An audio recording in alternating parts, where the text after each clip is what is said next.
Hey there, fellow marketers and Uber passengers.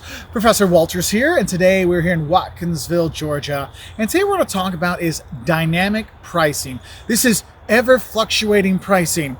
Have you ever noticed when you take Uber in the afternoon and no one else is asking for one, it's a nice cheap price? But when you try to grab an Uber late night when there's parties going on, or during a game like if you're here at the University of Georgia, a football game or something like that, when there's lots and lots of people out there, the surge pricing kicks in, the prices get a lot higher.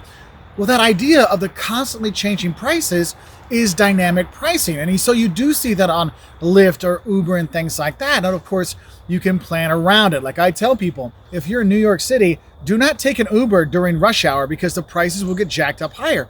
Take a normal taxi, okay? And the thing is, it's not just Uber or Lyft or any of these ride-sharing services that have dynamic pricing. You'll also see this in hotel rooms. You'll see this on airplane tickets. You'll see this sometimes on the trains as well. As they get closer to the day, the demand ramps up, and so they jack up the prices. And so as consumers with dynamic pricing, what you usually try to do is plan ahead. Like, if I know that July is a really busy time to fly, and that's when they have expensive tickets, I'm going to book a lot earlier than the usual 2 or 3 months beforehand because I have a better chance of getting a deal when there's not a lot of demand. Because flights, usually people are buying about 3 months out, and that drives the price at that time. And so you kind of think about that. I know for me, when I'm looking to buy train tickets when we travel in Germany, right?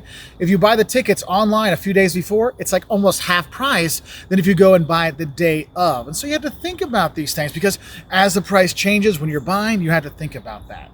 And the thing is, it's not just transportation things and travel things where you see the dynamic pricing.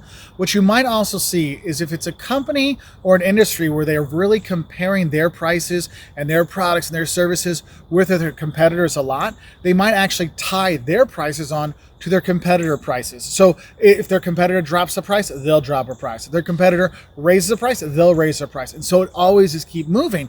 And that's why sometimes you'll see the prices jump around, okay? So as a consumer for dynamic pricing, what can I recommend for you? One, book early, okay, if you're going to be looking tickets, hotel rooms, and things like that. And also look at their competition, see what they're charging, because you might see that, when I looked on Trivago, I got this price. When I looked at TripAdvisor, I got that price. Pick the one that works best for you. So I hope this little short video explaining dynamic pricing helps you understand why it is that sometimes those surge prices kick in on Uber.